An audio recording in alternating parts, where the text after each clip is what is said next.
to go ahead and get started with meeting number 9.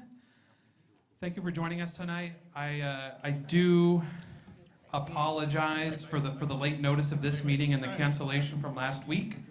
At about 10:15 in the morning, this room was about 85 degrees already because of the air conditioning. So based on all of our experience together in the summer in this room, made the decision to move the meeting. But I know a certain amount of you need to leave early or will be coming in late, and I do apologize for that.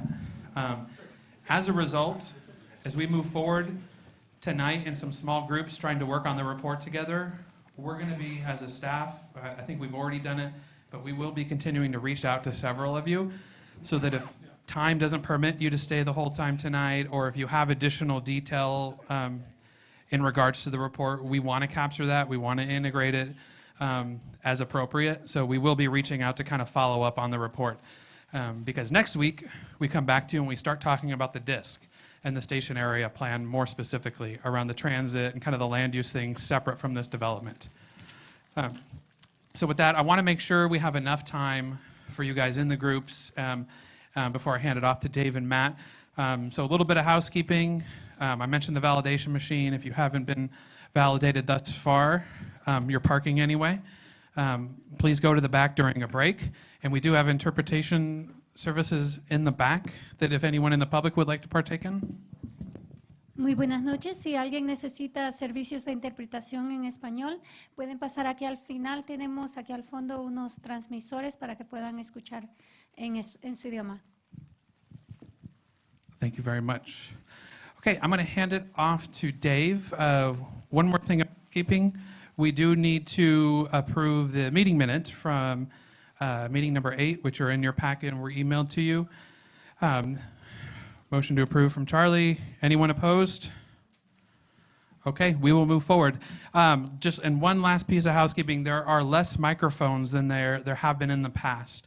So as we try and facilitate this out so that everything is captured by TV, because this is being broadcast tonight as well as recorded and online for the future, please make sure you guys pass the microphones to one another, and we'll do our best to make sure you have a microphone as well.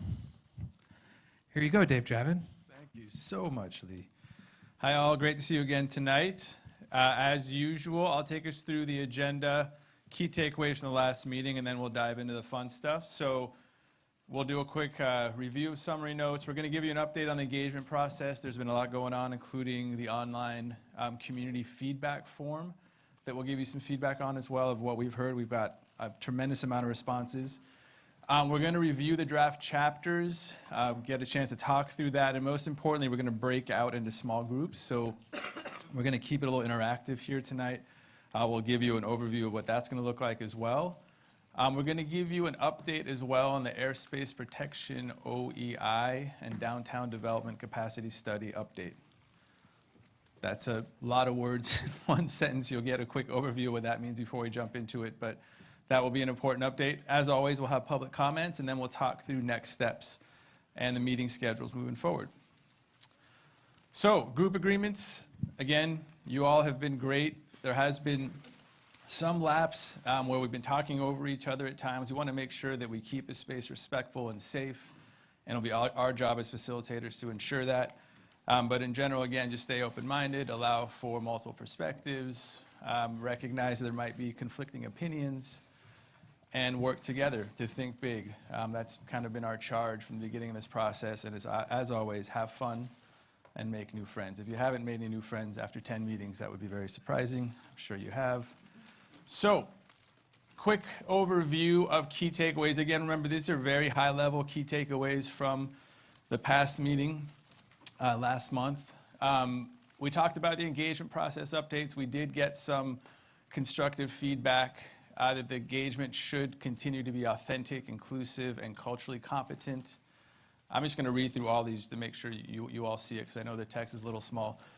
Be clear about the process of the meeting, whether it's a Google project or the Dearborn Station area that we're talking about. We were encouraged by SAG members to work more closely with their constituents. So you all were kind of giving us that feedback. We were giving that feedback back to you as well. As you know, you are the conduit to the larger community. So helping bring people to meetings, bringing those perspectives to this room is very important. Make sure that public comments at SAG meetings are captured. And we did remind all that this is all videotaped. It is captured in that way. We also do include it in the summary notes that they get posted to the website and distributed. So that was a very important comment.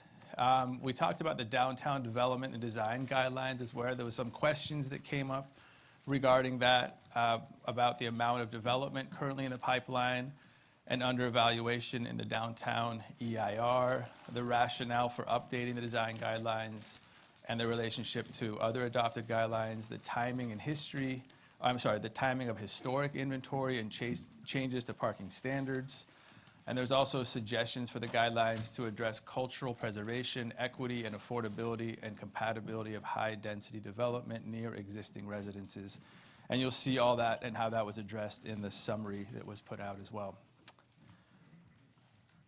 So, a key part of the conversation last time was to go through desired outcomes. And some insight that we received from you all is generally there was a level of agreement when we talked about the design in public spaces. There was definite disagreement over the jobs and housing outcomes, or there was mixed opinion there. And there was also some disagreement when we talked about transportation, land use, and parking outcomes. And these all fit into those topic buckets that you all are very aware of now. We've been talking about a lot. So with that feedback, there was suggestion on adding some of the missing outcomes. We had kind of taken the charge of giving you a very high-level overview.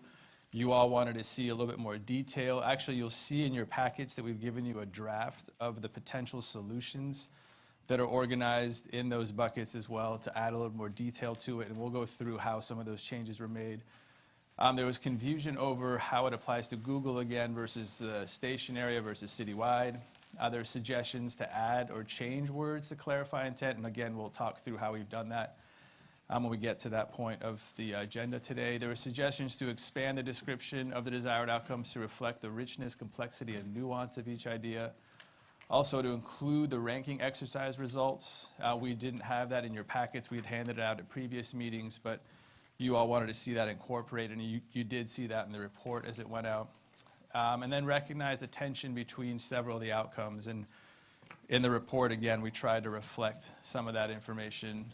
And then more discussion of the term no displacement. There was some confusion about exactly kind of what that means, if that's even possible to clearly reach no displacement. So there was some conversation around that in the report as well, and we'll talk about again here tonight. So with that, I'm going to hand it over to Lori to give you a quick overview of the engagement process. Actually, before I do, sorry, any questions on those? I'm so excited to get into this agenda that I might be jumping forward. Any question on what I just gave a quick overview of? You all remember, you guys just turn your name cards sideways? No? Okay, here we go, Lori.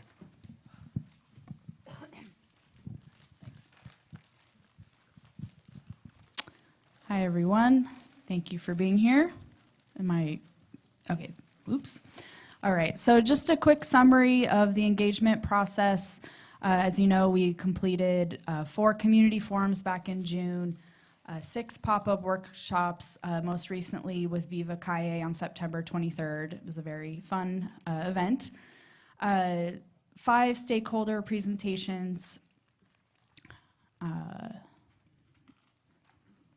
don't have the right angle here for some reason.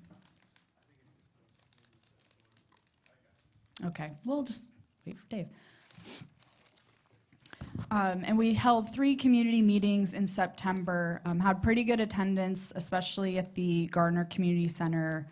We had about 75 people, another 50 or so at the September 11th meeting at the Vietnamese American Community Center, and another 20 at the Mexican Heritage Plaza. We were pleased to see that the online feedback form got almost 700 respondents. So I was going to summarize here a couple key findings from that. We haven't done the full analysis, but SurveyMonkey does give you a nice PDF summary. We had 693 total responses. Most of them lived in San Jose. A lot actually hadn't participated in any engagement effort. So there was 300 respondents who hadn't come to any of the meetings, so this was a really good way to reach people who weren't able to participate in other ways. Skewed towards male, but we did have a pretty good age distribution of respondents. Not many people below the age of 25, but other than that, it was pretty spread out in the other age groups. Mostly homeowners and mostly people who identified as white or Caucasian. Next slide, please. So we just want to highlight a few of the key responses here. Overall, there was a strong affirmation for the desired outcomes. People generally selected or agree or strongly agree for almost all of the desired outcomes. So the housing displacement one you can see here, for example, there was strongly agree for everyone taking responsibility to address the housing crisis. So the next slide. This one actually had the most percentage for strongly disagree and disagree. So the bar graph doesn't skew as straight up as all the other desired outcome topics. So interestingly enough, people had a little bit more disagreement with what should happen with housing in the Diridon Station area. But with jobs and education, the desired outcomes, this is, I believe, the general principles set of outcomes. There was very strong agreement and very few people who said strongly disagree or disagree to these principles. And I believe we have one more summary slide here. Oh, now it works. So Parks and Trails was the one that had the most people selecting agree or strongly agree for these outcomes. So just some high-level responses there. We can send out the full responses to you. We just got them recently, so you can check them out in detail soon. Yeah. This is Maddie with the Law Foundation of Silicon Valley. Was there distribution by income? Like, did you ask about income? We asked about zip code, but not income.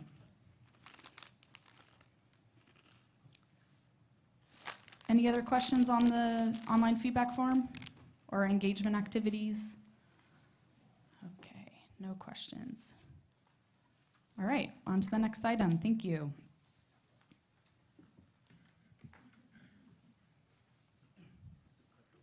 It is. It's just glitchy. It's glitchy. Okay. Good evening, everyone. I'm going to walk us through very quickly what we have in the report, in the draft civic engagement report. I assume that everyone received a copy of it via email and I'm sure has read it multiple times over. But let's just sort of walk through where we are with the organization and the structure at this point. So what we sent out to the group was the introduction, the civic engagement overview, and the key themes, as well as lots of information from community engagement in the appendix. What has not been sent out to you thus far is the executive summary, which is, again, just probably a 3 or 4 page summary of the whole report, and then a brief conclusion on direction and next steps. Also, what was not sent out, but what was handed out today is the detailed potential solutions that the solution groups came up with. We are going to be emailing those out tomorrow, and so that we can get some more feedback and comments on those as well. So let's walk through the chapters. So in chapter 1, the introduction is a very high-level purpose of the civic engagement program, as well as the purpose of the report, and the planning context in which we're operating. And we and you all have made it very clear that a lot of work has already been done in the area, and we're building on that work rather than starting over. So some of the documents, the most important being the Diridon Station Area Plan, but also the general plan, the downtown strategy, and then there's background on the potential Google development. One of the topics covered in this chapter is how the information will be used. And this graphic just shows that the desired outcomes and the potential solutions, which are organized by topic, are really going to feed into 3 buckets of information. One is the directly for the potential Google project. So the information that is here will feed right into the work that the city is doing in the negotiation with Google.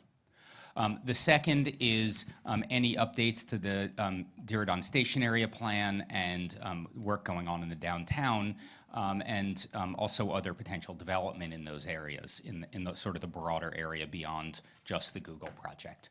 And there were lots of comments about overall form and character of the Diridon Station area that are reflected in the report. And then the third bucket is the citywide and regional efforts. Clearly everyone here agrees that a project the size of the Diridon Station area plan and development that could happen there and the potential Google development would have citywide and regional impacts and effects. And so it sort of the report acknowledges that that is in fact the case, and that some of the ideas aren't just necessarily for the Diridon Station area or the Google project, but some of them really have a much broader, broader application. Chapter 2 of the report is a summary of all of the engagement that has happened in the process, and clearly this chapter is actually ongoing, since we just had the online feedback form with nearly 700 responses that has to be fed into that. And we should point out that the 700 responses, it's not just the graphs, but there's probably about 100+ pages of written comments that people had. So it's, there's a lot of richness of information that we need to go through, and we did just do the analysis, the preliminary analysis yesterday. So we're just kind of getting into that. So this is an ongoing process, so this chapter will be updated, but throughout the engagement effort, we have had interaction with over 1,200 folks, excluding the online feedback form. We've had 10 SOG meetings, 11 solution group meetings, 7 community forum meetings, 6 pop-up workshops, 5 stakeholder meetings, 2 walking tours. There's got to be some partridge in a pear tree at the end of this, going through the list. But a lot of effort has really been spent by the city on trying to reach out to folks to let them know what's going on and try and get some feedback and input on the process. The real meat of the document is called Chapter 3, Key Themes. This begins with a discussion of issues and opportunities, and this is more at the high level. I think one of the comments that came out of the last meeting was there really wasn't enough context as to the desired outcomes. And so we put this in to try and provide that context to reflect at the high level what some of the concerns were and some of the opportunities that both the Google project as well as development in the broader Diridon Station area could have. And so we tried to balance what those issues and opportunities were that we heard through the process. One of the things that we do want feedback on tonight is whether we got this right. Are we off base? Are we missing anything? And so we definitely want feedback on these 9 issues and opportunities. And then we have desired outcomes, which are organized by the 5 topic areas. At the last meeting, we sort of sprung the desired outcomes on you guys a little bit and asked for feedback and reaction. And we, clearly had a really a good, robust conversation, and we took a lot of that information and tried to update these desired outcomes. We want to know whether we've still hit the mark on this, and whether we've missed the mark, and where that is, and that's really part of our discussion tonight. So what we did do was we expanded the description of some of the desired outcomes to make them clearer. We added some missing outcomes where there was some confusion on our part about what we should have pulled in from the solution groups. and so we tried to fix that. We included the ranking exercises from some of the solution groups to make sure that that was reflected in this portion of the report. We tried to clarify how the desired outcomes apply to Google, the Diridon station area, and citywide or regional impacts, the 3 buckets that I talked about earlier. After each one, after each of the desired outcomes, we added some discussion on what we had heard throughout the process to, again, try and reflect the richness of the conversation rather than just the phrase itself. And so some of those are background information, and some of those are more the level of agreement that we heard from the group. Again, we need feedback on this. It was our take on it, and we want to make sure that we're getting it right here. And then we tried to clarify some terms such as no displacement. Okay, let's see. So what we want to do tonight for a good chunk of the time is have you all work in small groups and give us some feedback on how we did and what changes need to be made to the report. We're hoping that you can work in groups of 4 or 5 with folks sitting near you. If you want to work with folks who are not near you, feel free to move. We are not gonna dictate who you talk to and who you sit with. So what we're gonna hand out a worksheet in just a minute, but what we want to do is really have you work together to answer some questions about the issues and opportunities and the desired outcomes, and then we'll have you all report back by group or individually if you would like on what you guys talked about. The questions, so the first is really dealing with the issues and opportunities. We want to know, well, we want to hear anything that you want to tell us, but our question that we came up with was, does it reflect the full range of the overarching and cross-topical issues and opportunities that you all discussed? Are we missing anything? Did we get it? What are we missing, and where do we need to modify it? Then for the desired outcomes, we want to gauge your group, whatever group you're in, the sort of general level of agreement for each set of desired outcomes. So is there agreement in your group that the set of desired outcomes is correct? If there are differences in opinion, we want to know what they are. So where are there differences in opinion? And then if the group, if you together or individually have recommendations about how we can revise them to move toward more complete agreement for everybody, then we would like that feedback as well. Again, what we're trying to do is really understand with this group where you are, where there is agreement and where there are differences of opinion. And I don't want to say disagreement. I think it's really differences of opinion about about the desired outcomes. And what we want to do is reflect that level of agreement within the report itself. And as I said, we tried to move towards that with the commentary below each of the desired outcomes. We would like to recommend that you all start with housing and displacement, and or jobs, education, and economic development. The reason is it was our feeling that those 2 categories had, there was more conversation, and those may need a little bit more refinement than some of the other topics. And then move on from there. That said, if your group really wants to start with land use and design, by all means, or transportation, transit and parking, by all means go ahead and start there. So we don't want to constrict how we get comments from you. What we really want is we want to make sure that we are getting the information and we're getting the feedback that we need and you want to give us to make sure that this report is moving forward and moving towards completion. Okay. Did you want to add something, Dave? Yeah. Just a note again, in the worksheet itself, it has those prompt questions for each topic in there for you. Feel free to fill that out and use that as a resource, because as Matt mentioned, we want you to be able to report out at the end. Pick one person, or you could all report out, but we want to go around and hear what each of you talked about, and if you want to use the worksheet as a resource, that would be great. We'll give you about, do you have a question, Harvey? You look confused. Yeah, I do. Go ahead.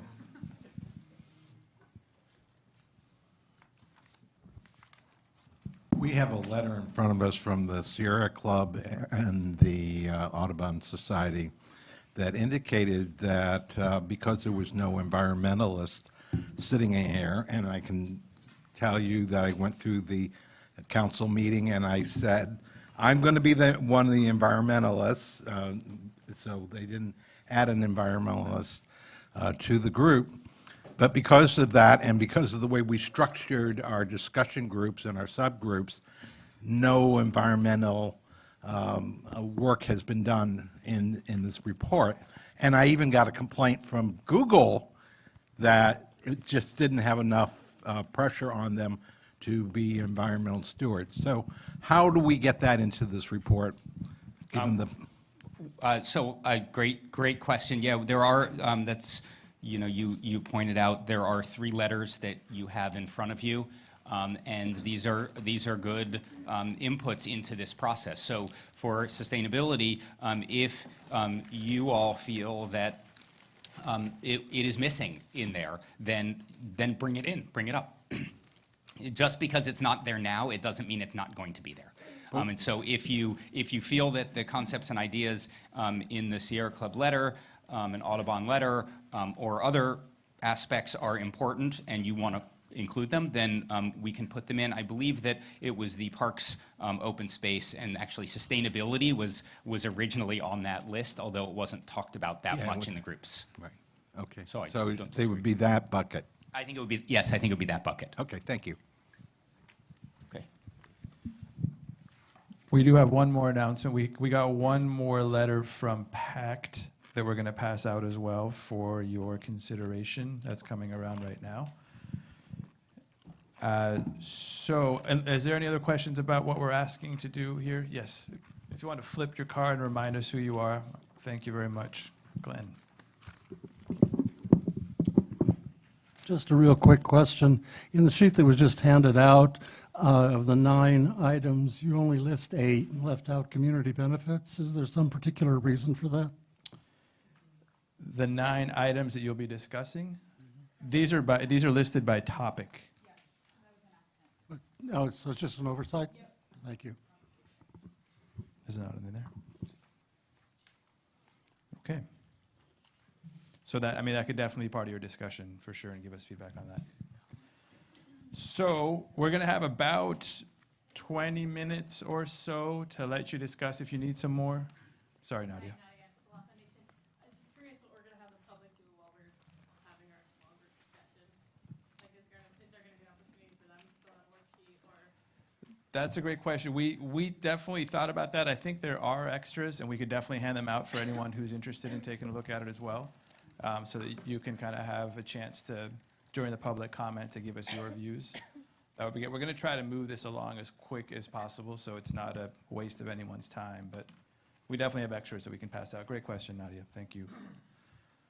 Okay, so if there aren't any other questions, if the easiest way would be just to kind of pull your seats back and get in a group of 4 or 5, if that's okay with you, and if you need help getting grouped, we could help you out with that.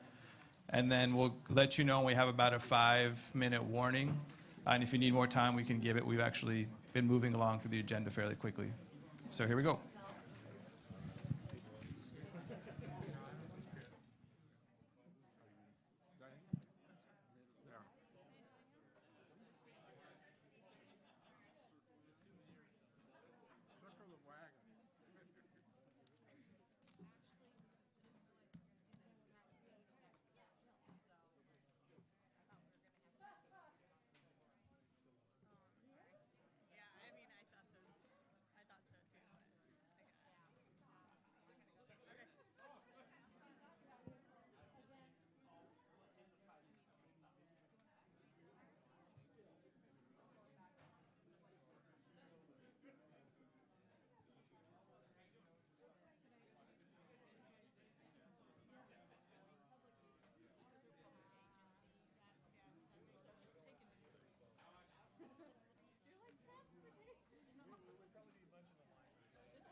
Also, I just want to say if anyone has questions when you're doing this, just raise your hand and flag us, and we'll try and answer the questions.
still got to see a lot of stuff that completely blew my mind. I mean, I didn't know what he'd studied. But an example, when I got to Shenzhen, which is like tropical, it's like this April, we're right next to Hong Kong. It's right over the river from Hong Kong, so it's in a tropical area. And it was this beautiful kind of warm night, and there was this huge mall I could see from my hotel, so I walked over there. And on the mall, there's hundreds of kids skateboarding and listening to music, and I was like, this is just like you would see. That's right. On Summer Night. I was like, wow, this is no different. And so that surprised me. That surprised me.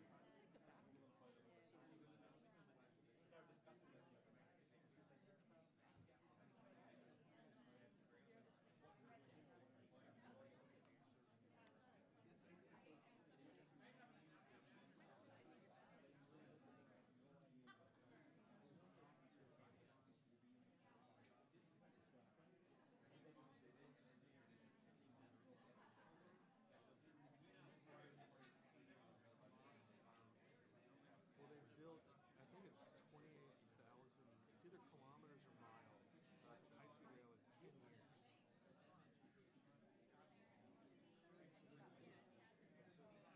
Well, we went to in Qingdao, we got to the new harbor. And this harbor is one of the ones that bring cruise ships out to. Right now, it's a giant harbor, part of it's military, part of it's these huge ferries that go to South Korea. And the guy was telling us, it was really interesting how he was sort of nonchalant. He said, yeah, and so we're going to expand over there. See that hill over there? Good. So we're going to move out 40,000 people. And we're going to build out like, we all kind of went, we kind of just went like, 40,000 people? We're going to move out 40,000 people? Yeah. Well, what they, and so that Detroit, but we know what they do. And so they give them like, they give their kids like an apartment, some shirts, start over. It's not good.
Hi, all. I'm going to give you a quick 5-minute warning.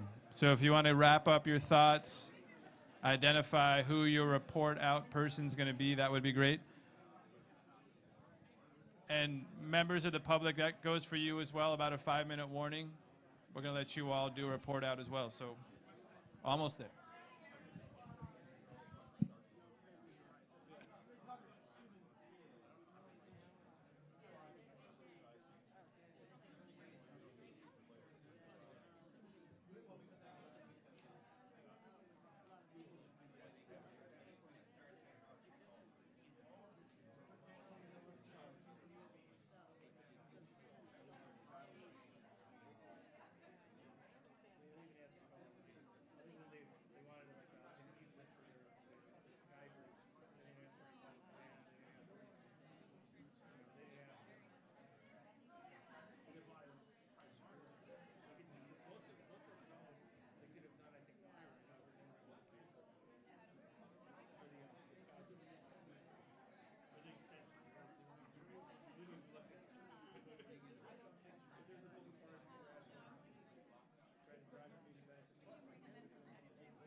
All right, all. If we can go ahead and start wrapping up, that would be great.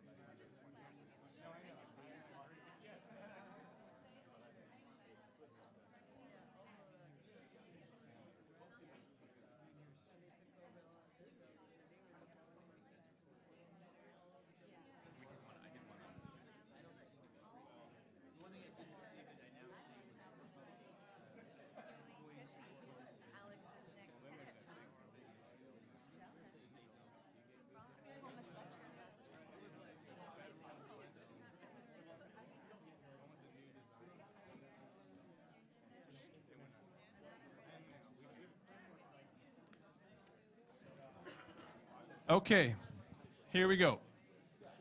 So the format of this report out is going to be, we're going to go around to each of the groups, and those that want to report out.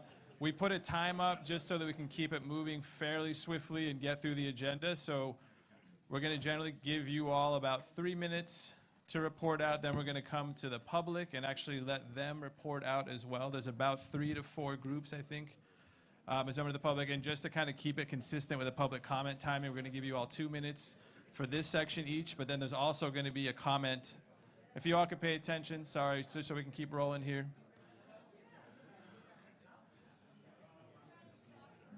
Hi, all. Thank you. Thank you very much. So this is going to be your chance to report out, but there will also be a chance at the end of the meeting or one of the last agenda items to do a public comment. So this won't be your only opportunity to give public comment.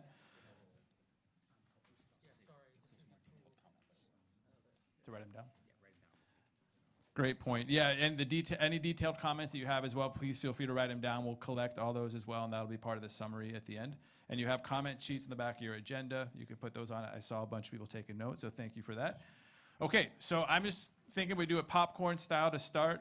I'll ask you who wants to go first. If you don't pop up, then I'm going to ask you to speak up. So who wants to go first? Any group want to start the process? All right, Maria. Okay. All right. So I'm going to start, and if I need some support here, my friends here will chime in. So on the, am I just doing the whole thing? What am I doing? Great question. Yeah, I mean, in about the 3 minutes, if you want to just highlight the Sure. kind of big Key picture items takeaways. that your group talked about, you don't need to go through the entire thing. I know that would take forever, but if you have those written down, Yeah. we'll take those, we'll collect those, Great. and add it to the summary. So just to say on the first sheet, on the first page, in terms of things that we wanted to make sure gets captured, I think the main one that we felt was not captured was around sustainability and the environmental impact. We wanted to call out particularly making sure that however we talk about this, that it's grounded in some of the work that's already happened around the Climate Smart San Jose work, as well as making sure that we're including sustainable and urban agriculture. So that's a big one for us, and that came up in this conversation. And then just to highlight what Glenn already raised is making sure community benefits is there. And then lastly is an area around the impact that a project this size will have on essential city services around fire, police, roads, et cetera, parkland. Moving on to housing and displacement, one of the questions that we discussed was around the zero displacement concept and a desire to have that be able to be more quantified, so that as we're developing solutions, that we're making sure that we're actually know what we're talking about when we mean that. Around jobs, education, and economic development, there was a lot of conversation around how this relates to some of the potential smaller pieces of the Darien Station area, and so particularly thinking about some of the policies that were lifted up in this outline here. There was question around what does that mean for X smaller company that can potentially come in and be part of the plan, or even thinking about years from now, what that looks like. Land use design and parking got a big thumbs up, and as well as public space, creeks and trails, transportation and transit. The very big piece that was not captured here is around the integrated Diridon mode share, having the high-speed rail above ground and going around the neighborhood, and that's something that came up a lot in conversation. And then also wanting to make sure we're including Vision Zero as part of this piece. Excellent. I think. Do you want to add something, Harvey? Yeah, and we did talk about a word, creating a district in terms of sustainability and environmental. So not only police, fire, utilities, electricity, water capture, runoff, et cetera, all those things, and perhaps making it a model for the rest of the city. Great. Thank you so much. That was excellent. Who's next? I think you're going to be the model. Okay, I'm going to ask this group right here to go next. Norma. Yeah, Norma Camacho, Santa Clara Valley Water District. And first off, I really agree with Harvey's comments and with the Sierra Club letter as well, too. Although we did have a lot of discussion surrounding housing and displacement and Google expectations and job opportunities, we really didn't center it around basically sustainability and the opportunities that we could take in developing a very sustainable, resilient development for the future. And as we had discussed before, there was a lot of discussion around daylighting of Los Gatos Creek and all that. And one thing that we didn't talk a lot about is with climate change and with the hydrologic changes that are occurring in the area, there is going to be flooding. I mean, Los Gatos Creek is an untouched, basically unengineered creek at this point in time. And so we really have to look at how do we address those types of issues and do it in the context of the development that is before us. And so I really agree with the Sierra Club on really having a sustainability and ecology section, and would be willing to work with other members in this group to really address that issue.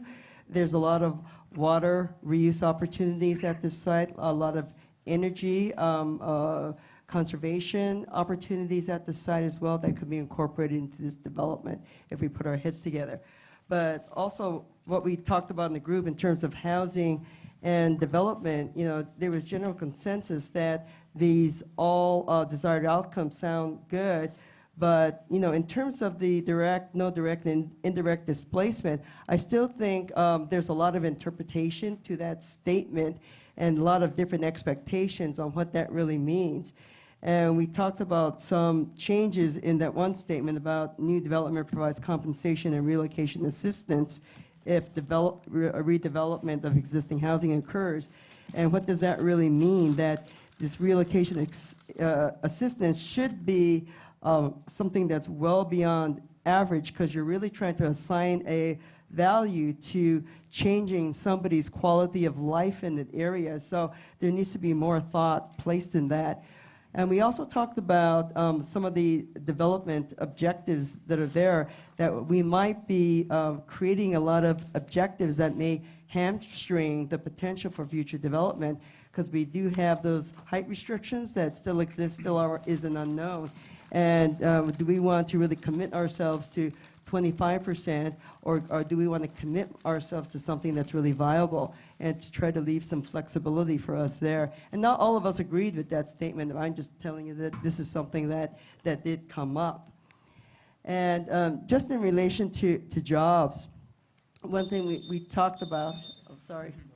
No, that we talked about, at least I had a concern with, we talked about new and existing jobs and developing a pipeline, but we also have to make sure that we don't become let's say, a monoculture of business types, that we're depending on the big employer in the area, that we need to have a diverse industry, diverse opportunities that are available as part of this development too.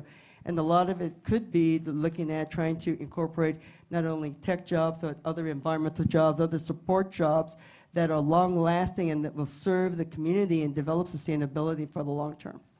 And that's as far as we got. That was all fantastic information. All right, thank you very much. I'm just going to go ahead and go down the line here. Whitney, Paul, your group, are you guys four here? All right. This is not Pilar. I'm Matthew Reed from Silicon Valley at home.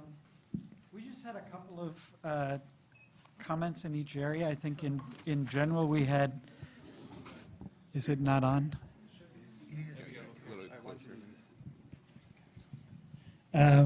We generally agreed with the housing and displacement points. I think we had similar questions about how to interpret some of the bullets that talked about no displacement, and how that could be put into practice was still something that we had real questions about.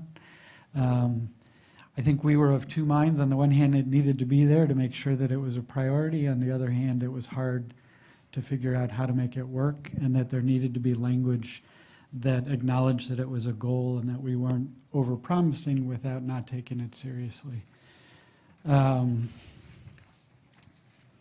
Under the jobs and education, we're actually most concerned here. We felt like the whole K through 12 question about education in the city was sort of missing in a way from the documents, both of them. And while that was generally a concern, we felt in particular that we had an opportunity for getting at what Google's good at and trying to figure out how to increase and improve STEM resources, and particularly computer sciences in local schools, and that we recommended adding a whole new bullet around K-12 education and leveraging computer science resources, professional development, curriculum development, and hardware. Under land use design, I think we were supportive of what was there, but we felt like in some ways there needed to be more recognition of the public space, creeks, trails in the land use section as well.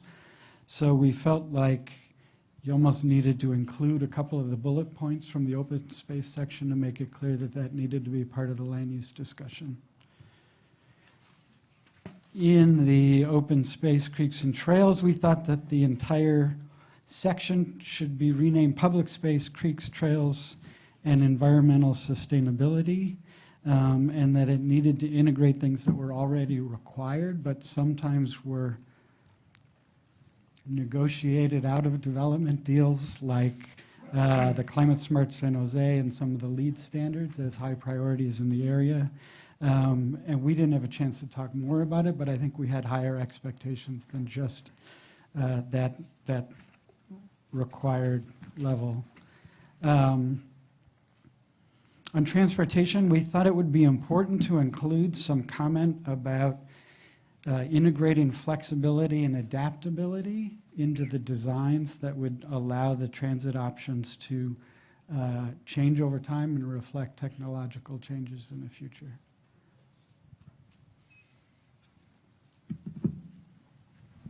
Thank you so much. And you'll see some of that additional detail in the potential solutions document as well. They'll be rotated around, but those are all fantastic suggestions. Thank you.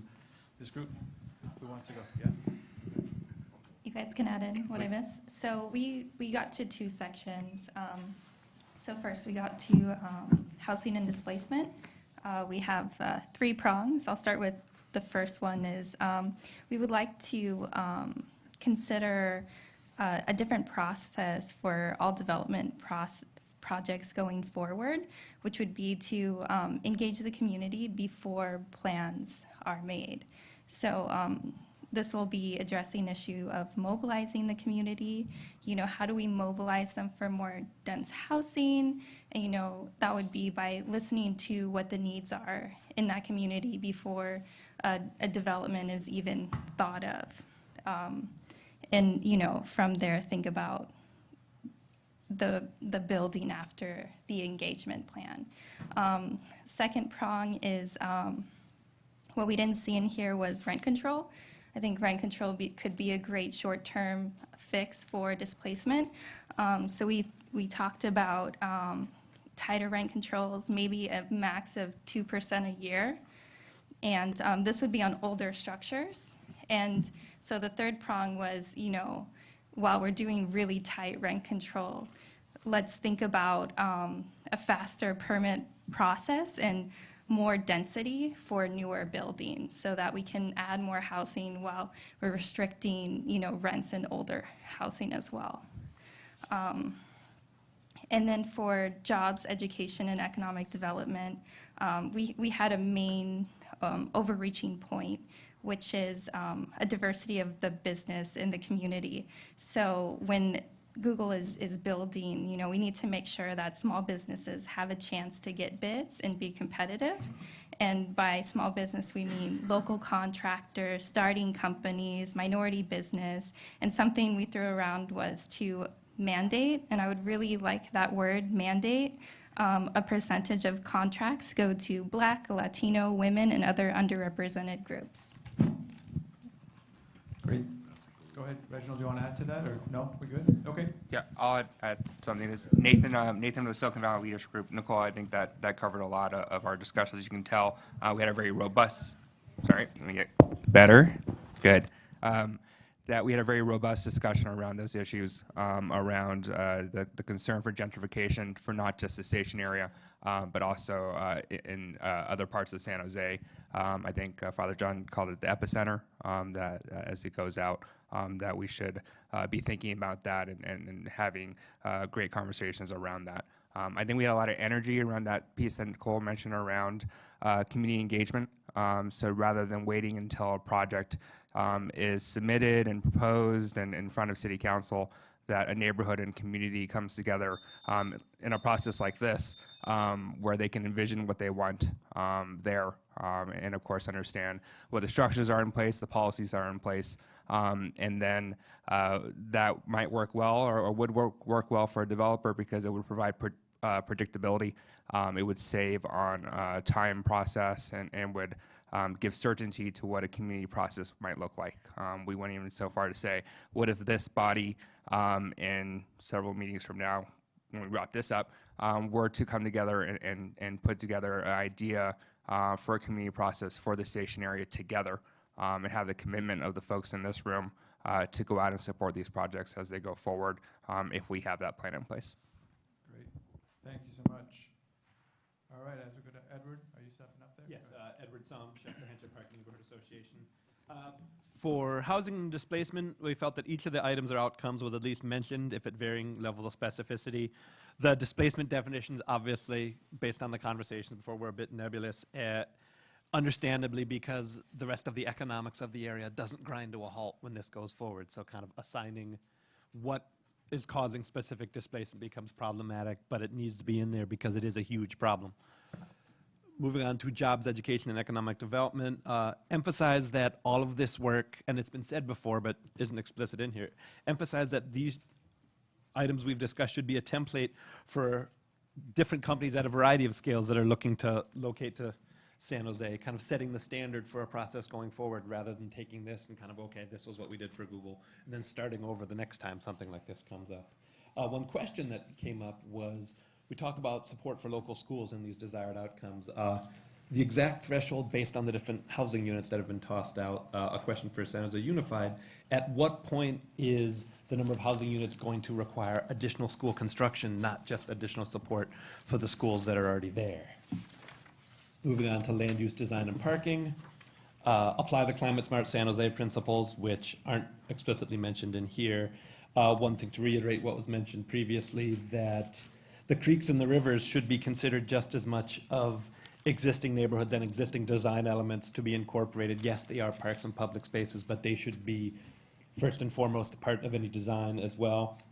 One thing that was mentioned previously was the idea of early pre-activation of spaces, not just once a building is done, but getting spaces that are currently fallow used between now and then in order to get the spaces activated.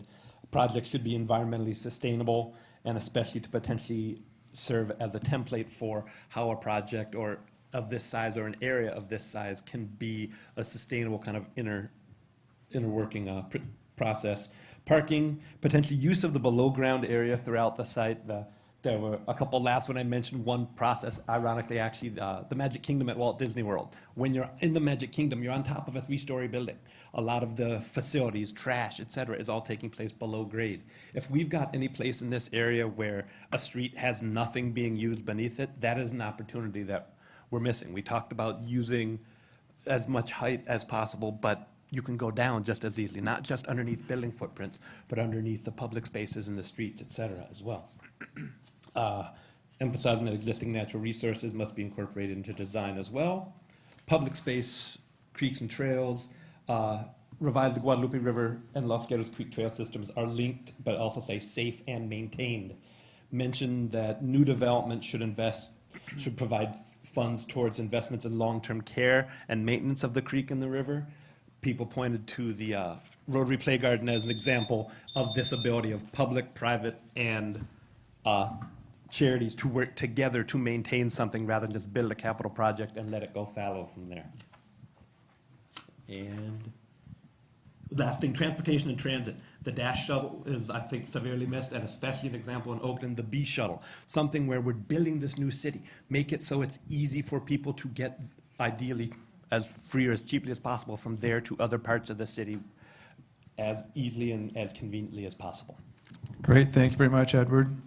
Jim, Jeffrey, Charlie, someone from your group? Can you hear me? Yep. So we spent a lot of time not getting to the questions, but once we got to the questions, some of the top lines that we had were, one of the biggest things I think was across, particularly for the jobs and education and for the housing, but across all of the ideas to start early, that particularly for some of the things like investment in our K through 12 education system, or developing affordable housing. We shouldn't wait until Google has put a shovel in the ground or started to occupy buildings. We should try to have some of these things in place prior. That was a common agreement.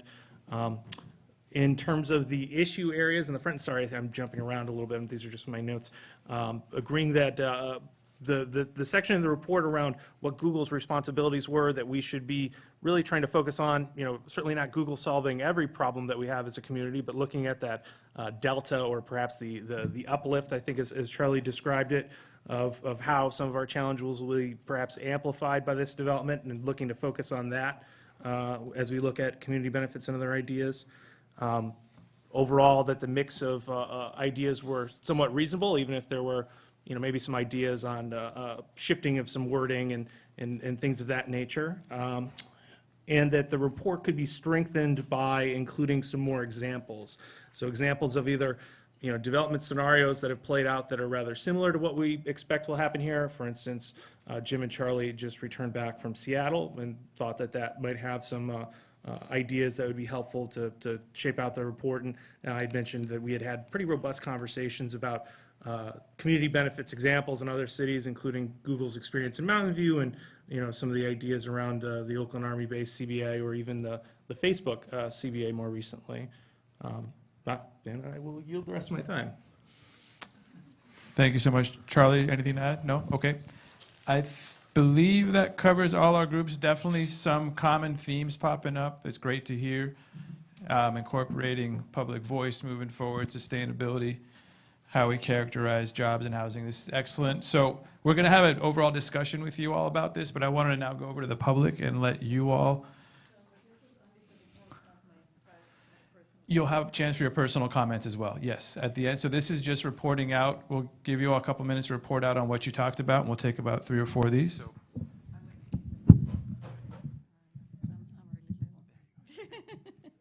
Thank you. I'm Shani Kleinhaus with the Santa Clara Valley Audubon Society. Our group here included also the Sierra Club and members of the Santa Clara Valley Native Plant Society. And we look for integration of nature and really looking at natural phenomena as we move forward. These are not stable times, as all of us have noticed. There's a lot of issues on every level, social, economical, everything is moving. And biology also shifts. So when we look at phenomenon, there is the issue of flooding. And how do you deal with changing climate? There are these things that are natural phenomena like migration. What do you do about migratory birds that collide into windows? So we think that all these things need to be considered in some way. We think there is a transformative opportunity for ecological urbanism that looks at native plants, at re-oaking, at pollinator corridors, consider habitat overlays in areas near the creek definitely, but in other areas wherever you have an opportunity to enhance the ecological habitat value, it's important to do so. So definitely a priority along creeks, but also the green fingers that were discussed at some point, and other opportunities to put native plants and really limit the development to more or less a natural ecosystem to the best that we can. The climate smart projects direct sustainable development, and I'm so glad so many of you responded to our letter and saw that it's really important. Nature is more difficult to pinpoint. How do you do that? And so we can provide a lot of advice. Google is doing it already. They actually provided a lot of resources and are doing many, many things on their area in North Bayshore to try and integrate nature into their master plans that include housing and include office. And so there is some experience, but it should really apply to all the developers, green buildings, district systems that are ecologically sustainable and can face changes. As those changes, we need some flexibility built in there. I didn't see that in this report. There is not a lot of resilient movement ability to what do we do about those natural phenomena. And the most important one is obviously your creeks and rivers. And even you have a transformative opportunity here to create something that really is iconic in how it relates to nature, just instead or in addition to big buildings. So thank you for your time. I hope I got most of the comments. I may have missed some, so maybe some of my friends here have some more. Thank you so much, Shani. So was there any, I know there was 3 or 4 groups that grouped up here. Any other groups that have a representative want to report out? Yes, please step up.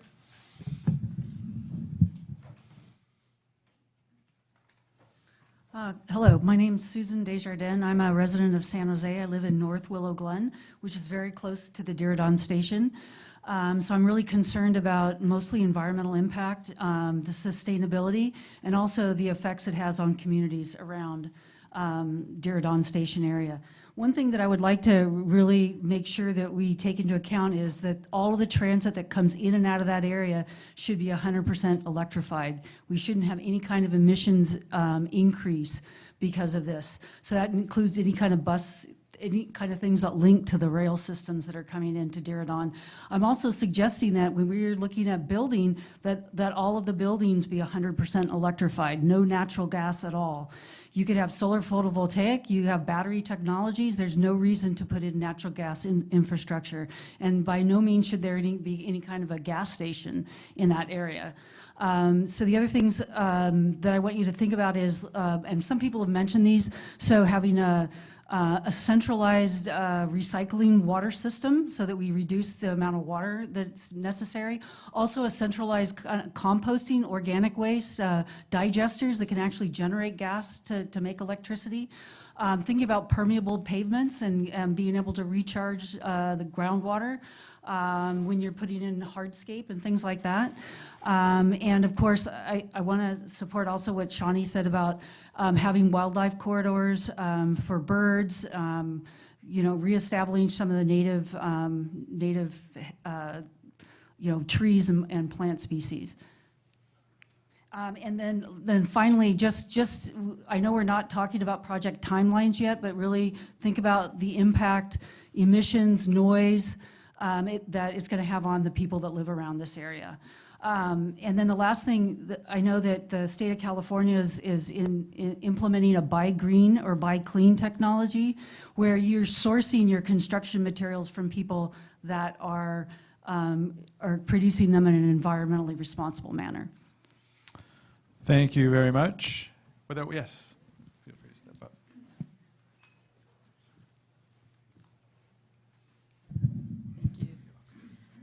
So 3 specific items. The first one is for when we start construction, what kind of safety we're going to have for pedestrians. So for example, if we're blocking a walkway, or a sidewalk, how can we have an alternate sidewalk for pedestrians?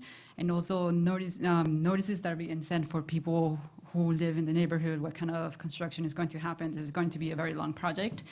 The second item is, in terms of jobs, is blue-collar jobs protections. So, for example, people who are contractors, people who work in the service industry, what kind of protections we're going to have for them? If the city can do anything to have oversight of the way that the contractor companies work, because I don't know how much is being done right now. And the third item is for the public spaces, RVs and mobile homes. So what kind of sanitary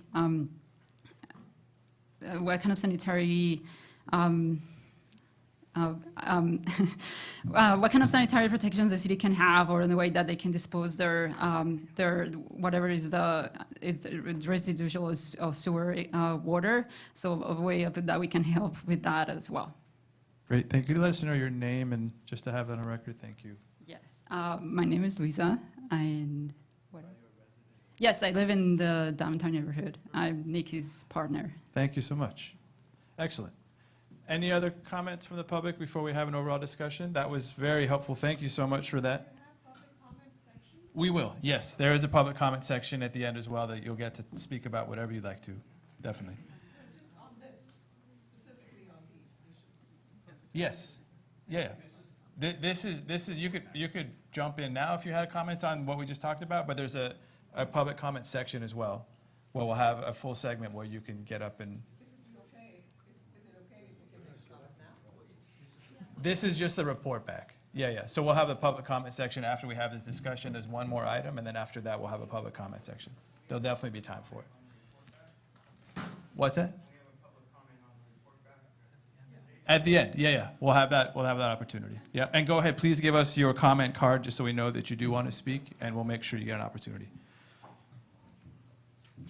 Yes, and Matt is reminding me we want to make sure to collect your written comments as well. We've been taking notes feverishly here, but just to give us some additional information, if you have anything written down, please hand those in as well. Okay, so before we move on to the next agenda item, there was a lot of great information shared. Is there any kind of closing comments on what we discussed? Any additional thoughts from you all before we? Yes, Reginald. May I? Yes.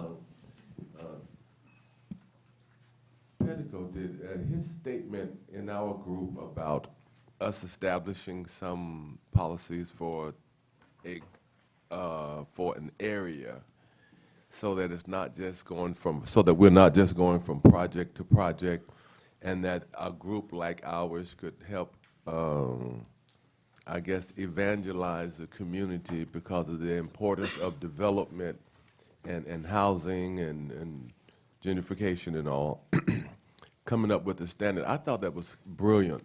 I think that that's what we're in the process of doing, of establishing this policy for this area and saying that we can duplicate this around the city, and because of the time and energy that we've put in, if we come up with a good product, to be able to do this and make it easier for developers and easier for communities to accept it. I thought that was really something that came out of our group.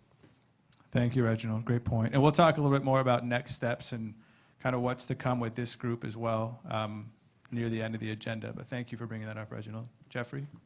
Yeah, just one kind of almost wordsmithing recommendation with the report. We didn't talk about it in the small group, but I thought the graphic that you guys have been using in the PowerPoint of the kind of distinction between Google, the Dearden Station area, and the city, it's a helpful graphic. I was kind of surprised not to see it in the draft because I think it's a good kind of way of organizing our thinking and perhaps how to organize the solutions and outcomes.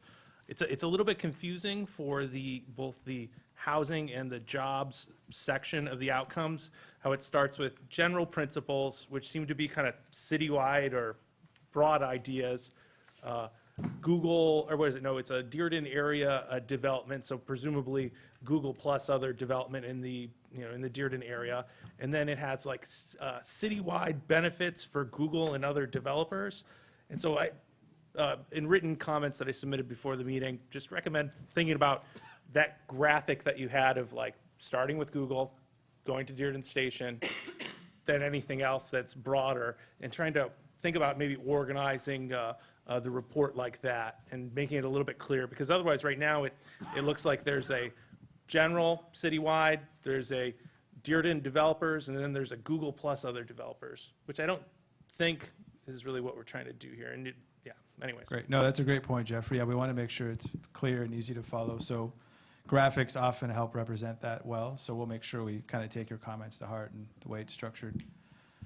Okay. Yes, Nathan. Just one piece as well. As I was reading the revitalization of the Dearden Station area section, that I was reminded of our first session together and how excited folks were around visioning what that might be. And I don't think we ever said the revitalization of the Dearden Station area, but more revitalization of the downtown. And I was reading the description, downtown is definitely mentioned there, and so I would just call that out and maybe consider revitalization of the Dearden Station area and downtown. But that, I just want to make sure that to elevate downtown from just the description content into an actual title. Great point. Thank you. Okay, so if there aren't any other comments or suggestions, we're going to go ahead and transition to the next agenda item, and then, like I said, we'll come back and talk a little bit about next steps. Personally, I would love to have a little time to get your reflections as well as we progress through this process, how your perspective or ideas or anything you'd like to discuss has evolved, and we'll see if we have time for that as well. But I'm going to give it over to Blage now to give us an update on the OEI.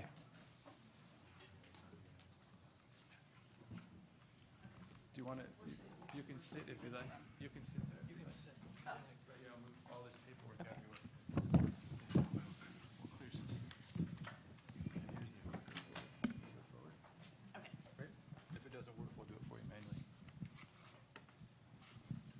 Okay, good evening, everybody. My name is Blage Zalalic, and I'm with the Office of Economic Development, working with a number of city staff and stakeholders on a challenge that we have before us, which is the development of development capacity over downtown with our airport capacity. So you're going to become very familiar with this term one engine inoperative, and we're here today to give you an update on the work that our community group and our consultants have been doing on this issue.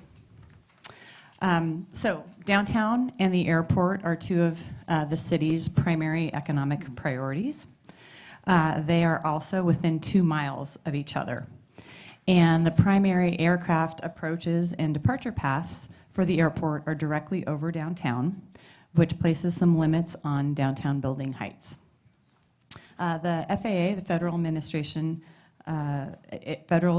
Aviation Administration, protects air surfaces around the airport through the application of a number of regulations. And the two that we are most specifically dealing with here are called Part 77 and TERPS regulations. And basically what happens with this is there are invisible surfaces that radiate out from the airport's runways, and the FAA mandates a review of any structures that exceed the heights of these various surfaces. And so the FAA takes a look at anything that is basically breaks through this surface to make sure that they are not posing any significant safety implications to aircrafts taking off or departing from the airport. Now we're in a situation where the FAA regulates these surfaces, but they do not, and they say that the airlines have to have certain airline safety, emergency safety procedures, but they don't tell the airlines what those emergency procedures have to be. So each one of the airlines is kind of left to their own devices, so to speak, to come up with their own emergency procedures based on the aircrafts that they're flying and the distances or the destinations the aircraft is flying to. And so the city last took a look at this OEI study in 2008, and they mapped out airline protection surfaces and associated building elevation impacts on those surfaces around the airport. Under certain weather conditions, airplanes depart to the south, and this happens about 13% of the time, so not a significant amount of time overall, but from the airline's perspective, if it happens 13% of the time, it happens all the time, right? They have to plan for it. And during that 2008 study, basically we established 2 corridors in which the airlines would be able to utilize their emergency procedures. One corridor is called the straight out corridor. It's right over the downtown. The second is called the West Corridor, which is just west of 87 over the Diridon Station area. And different airlines use different corridors for their safety procedures, again, based on the type of aircraft that they utilize and the destination that they're flying to. And so in June of 2017, staff was directed by council to revisit this 2008 study and basically update it, because since 2018, some of the instrument procedures and other devices that the airlines are using have obviously been updated. And so that's kind of the process that we're going through right now. You can see sorry, you can see from the diagram on the top right, kind of the proximity of both the airport and the runways. On the left-hand side, you can see the airport runways. On the right-hand side of the diagram, the top right, you can see kind of the downtown core geographic area, and then the Diridon Station area. And as I said, those are within 2 miles of each other. The graph on the bottom kind of shows you the trajectory of an airplane, kind of the normal, the obstruction on the bottom, the purple line is obviously what you want to clear. The 35 feet above that is the minimum that the FAA says that you must clear.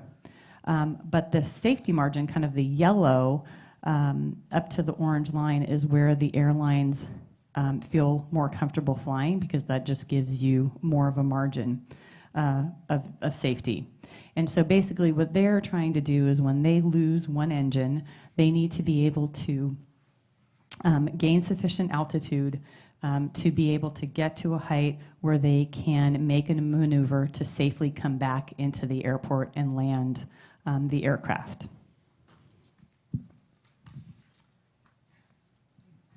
Okay, so on the day of a flight, if airlines need to meet specific one engine inoperative parameters, they can do a couple of things. They can offload passengers or cargo to make the plane lighter. They can decide that they are going to make a refueling stop, and so therefore they take less fuel with them, again, making the plane lighter but having to stop. They can cancel their flight that day, or they can request another runway, which is very difficult when you've got a busy airport, a growing airport like San Jose International. In the long term, airlines can choose to change the type of aircraft that they use out of the airport. They can potentially change their one engine inoperative procedures through technology, through a variety of kind of updated parameters, or the most dramatic case is that they would cancel their air service. If the penalties that they're taking, if the passengers and the cargo that they have to offload affects the viability of the flight.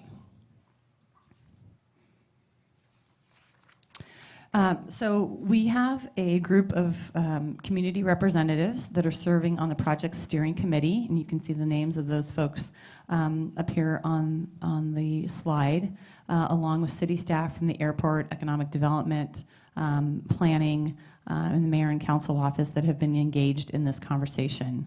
The consultants that we are using for this issue are Landrum and Brown, with Jones Lang LaSalle as our economic analysis sub-consultants on the matter. The steering committee has met about 6 times to date and has kind of guided us through this process. At the beginning of the steering committee's time in the process, we kind of worked out a workflow and worked out kind of the locations or the places along the timeline where we would have stakeholder conversations and report out to the community about what progress to date is. So right now we are in number 3, the trade-offs and impacts section of the work plan.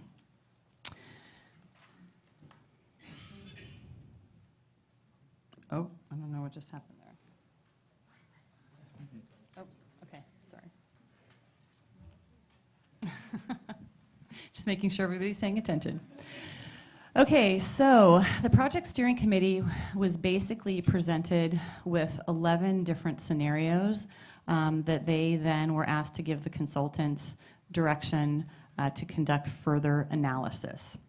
And so where we ended up with was doing further analysis with 4 different scenarios and 4 different aircrafts. And these aircrafts that you see listed here were selected for a variety of different reasons, primarily because either they are the ones currently being used most often at the airport, or they are the ones that are going to be used, kind of the next generation going to be used in the very near future. So we tried to not just take a look at what we were doing now and how we were operating now, but also how we would be operating in the near future. As far as the scenarios go, the numbers of the scenarios don't mean anything to you. They're just for us trying to keep consistency's sake. But the first scenario that the consultants took a look at was removing all of the protections for one engine and operative that the individual airlines determined themselves, and going to the minimum or the maximum FAA determined or mandated height, building height. The second scenario we took a look at was protecting the OEI surface on the straight out, so right over the downtown core. The third scenario we took a look at, which is scenario 10 up here, is straight out over the downtown core, OEI protection, with some different alternatives in the west corridor. And so those scenarios, these different alternatives, were actually making adjustments to the slopes at which the airplanes could take off. The last scenario that we took a look at was kind of a wild case scenario, no OEI protection, so no emergency procedure protections, and the FAA actually lifting their limits on height restrictions, which we thought was going to be crazy and would probably take a lot of work, but we wanted to take a look at what the impact of that was all the same. So the scenario that we have really been focusing on, which seems the most realistic, I think, to everybody that's been taking a look at this, is the scenario in which we take a look at adjustments or no OEI protection over either the downtown core, the straight out, or the Diridon, the west corridor, and raising the height limits up to the FAA kind of TERPS height limits. And so in this scenario, it's kind of hard to see in this graph, but in this scenario, you would get a little bit of additional height over the downtown core, which is the orange, kind of the two shades of orange. You could potentially gain anywhere from 5 to 35 feet, kind of in that dark orange and light orange coloring. And over the west corridor in the Diridon area, you could potentially gain somewhere from 70 to 150 feet, depending on proximity to the ends of the runways. So you can see the darker color is kind of where you might gain the 70 feet, and the lighter yellow towards the blue on that bottom corner is where you might gain up to 150 feet.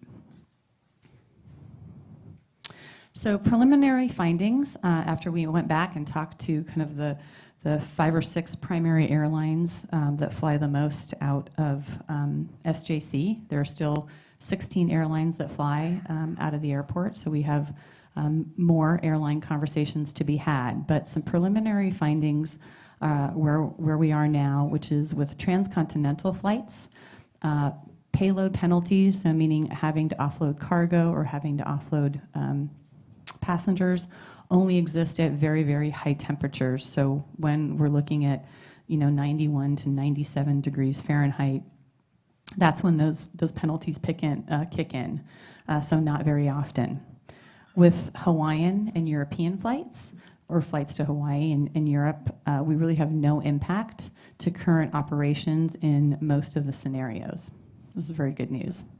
And flights to Asia, primarily because they are the longer hauled flights and because of the types of airline or aircrafts that are flying to Asia, we have found significant cargo and passenger penalties, even under scenario 4, which is the one where there's no OEI protection and we raise to the FAA current maximum heights.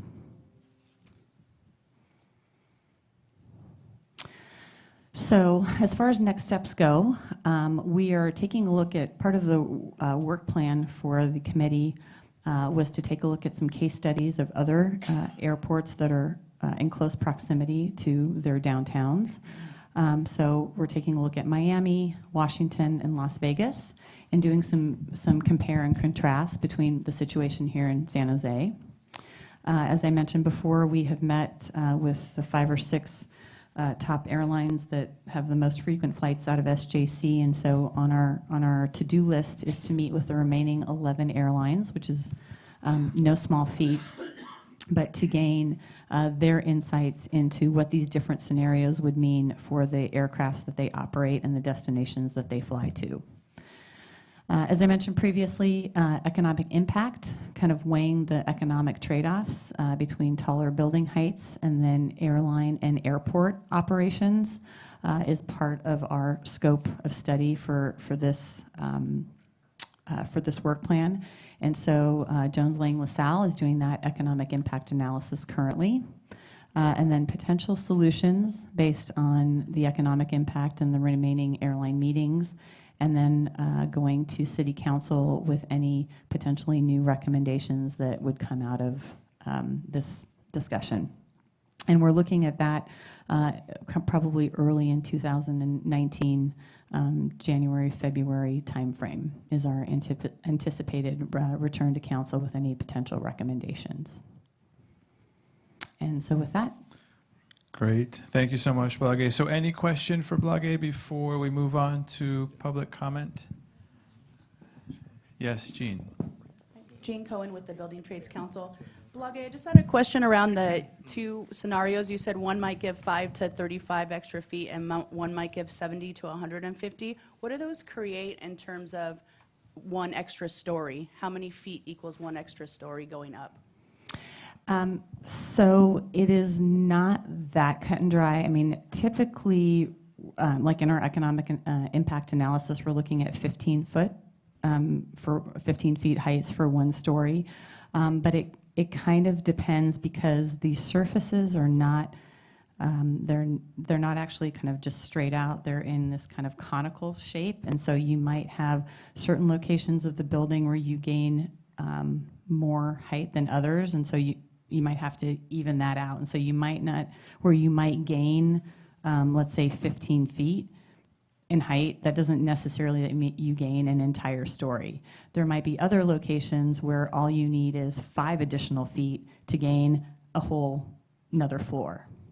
So unfortunately, it's not as cut and dry, but part of what we're doing with the economic analysis is taking these ranges and trying to put them into a methodology that makes some assumptions and come up with some of these answers.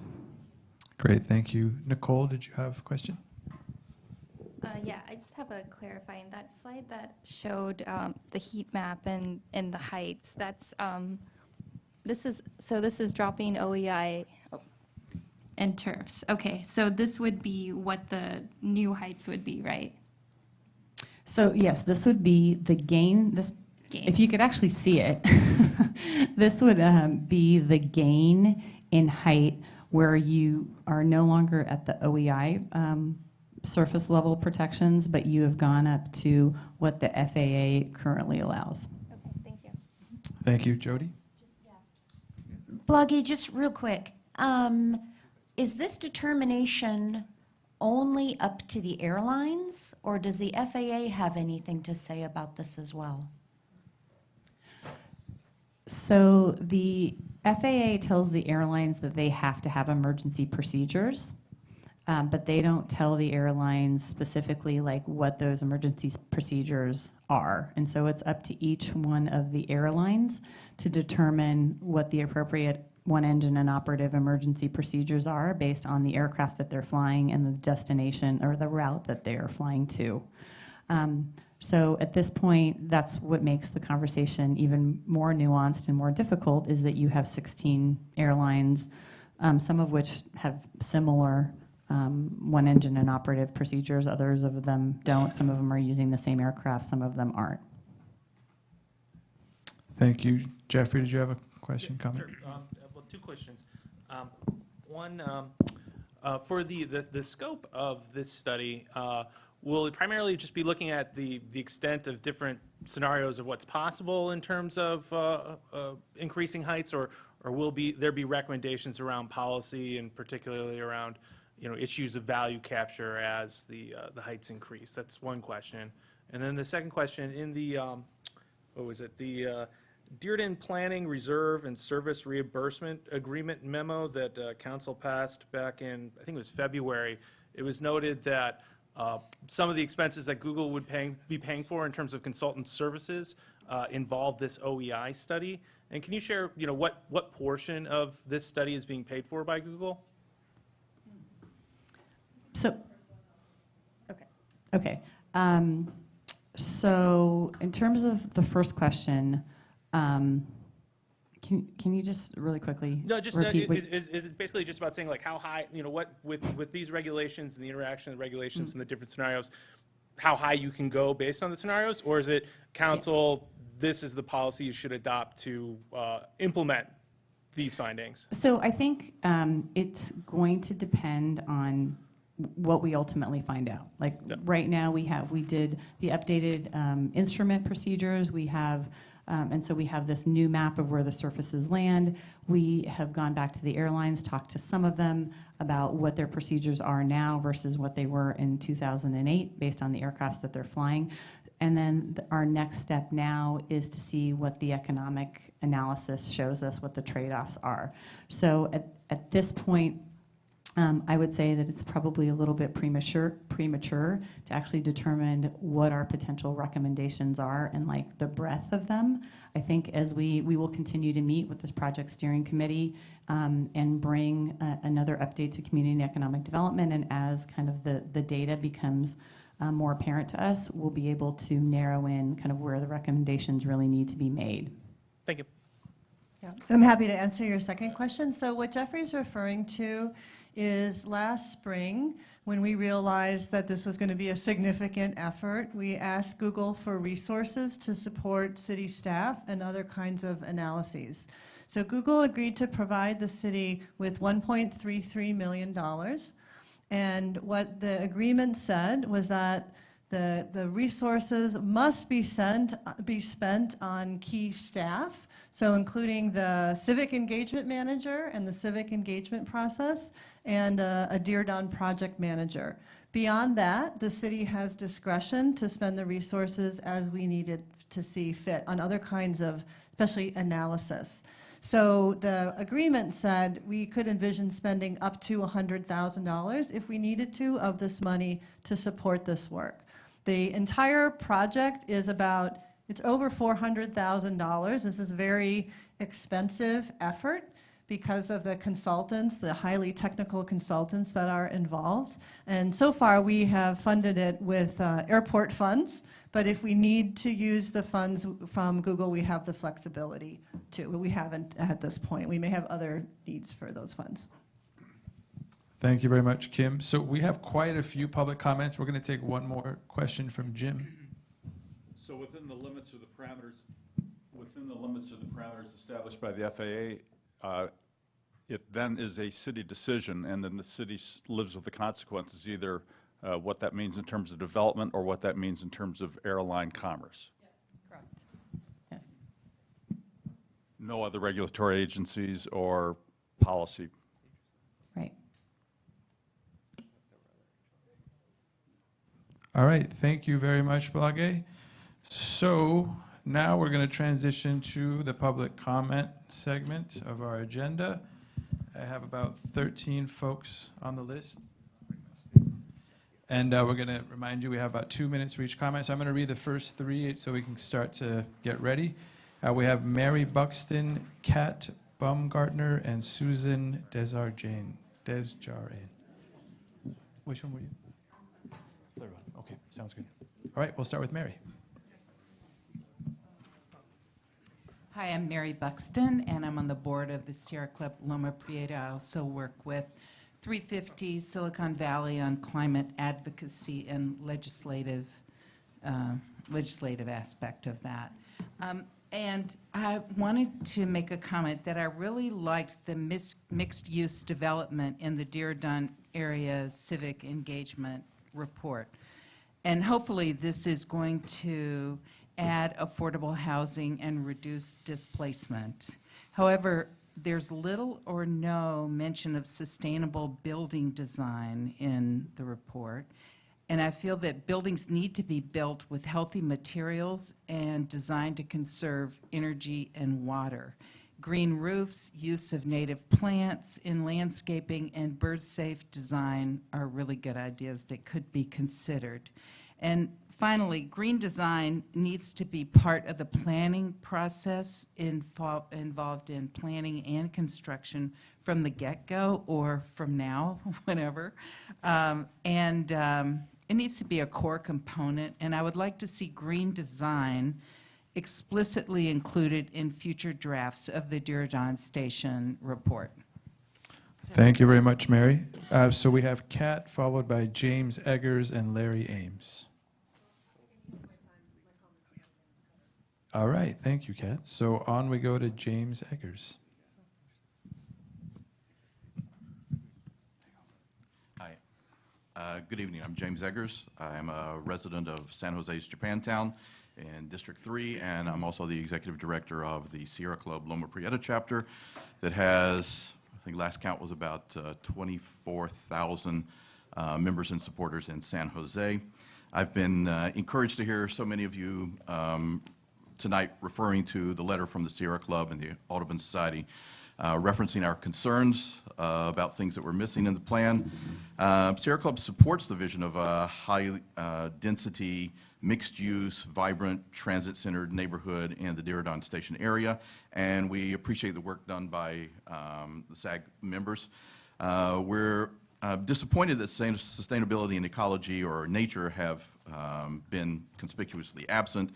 Discussion of creeks, parks, and open space has focused on trails and urban plazas and not on the habitat aspect, especially riparian habitats. Google offered nature as part of the 4 building blocks of a vibrant urban place. And together with community innovation and economics, Google proposed a better design for an urban area. To us and to Google, nature means sustainability. Sustainability, and at a minimum, should include the 9 principles of the Climate Smart San Jose document, on which we also had a lot of comments, and should include recognition of urban ecosystems that support and protect healthier neighborhoods. We trust that it's not too late to include these into the report. Thank you very much. Thank you, James. So we have Larry Ames, followed by Dashiell Leeds and Geeta Dev. So Larry Ames, I'm generally happy with all the draft report, the topics that you list here. I want to reiterate some of them, what I think are the important ones. And I feel like a broken record here, but Daylight the Los Gatos Creek, it's a once-in-a-lifetime opportunity here. Build a San Jose-style river walk, make the Los Gatos Creek a natural habitat with walk, bike, transit, amenities, exciting gathering place for environment. Historic preservation, use the bones of the structures that you have here to add character and variety to the area. High density, this is the best place in the city to do it with all the transit that you have here. Mesh it into the fabric of the city, make it inviting, no walls, no barriers, so it folds into the whole city. Have an inviting walkway to City Hall and San Jose State University, and also it's a walkway from the city into Barton High-Speed Rail. I think San Fernando Street would make a wonderful street there. You want a quick connection to the airport. You want to be able to share the long-term parking and the rental car facilities. Make this a vibrant area, not monotony. You want it to be fun. Other people have mentioned this too. Sustainable design. Design the buildings to be energy efficient, bird safe. You want to manage the water runoff. You want to have green space and restore the riparian habitats. You want it, well, not necessarily a 24/7 district, but maybe 18/7 or something like that. Make it day and night. Residential, but with emphasis on employment and transportation. You need that to help with the city finances. You want it to enhance, you want the whole development to enhance San Jose overall. So hopefully the developers will, the company will help improve the area's housing, but also with the education, employment, and the arts and the environment. I want it to help improve San Jose. I want it to become a welcome addition to San Jose. So I think you're all in the right direction, just emphasizing the points. Thank you. Thank you very much, Larry. So we got Dashiell Leeds, followed by Geeta Dev, and then Stacy Peralta.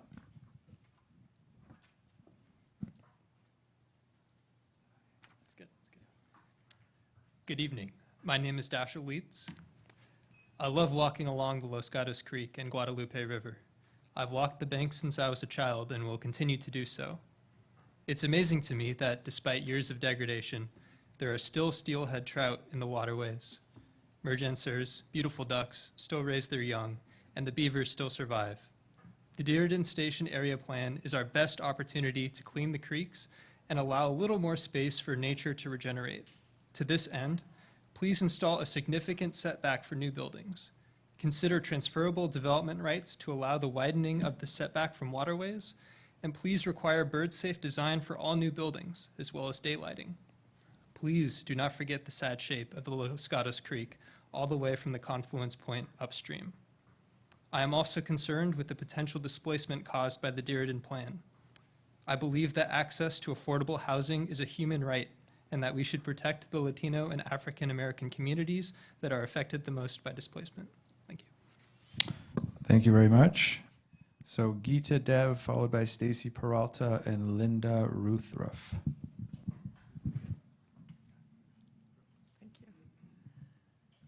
Good evening, everyone. My name is Geeta Dev. I'm a representative of the Sustainable Land Use Committee of the Sierra Club. As we've been involved with the Dearden Station Area Plan from the very beginning. I think it was 2013 that we got actively involved.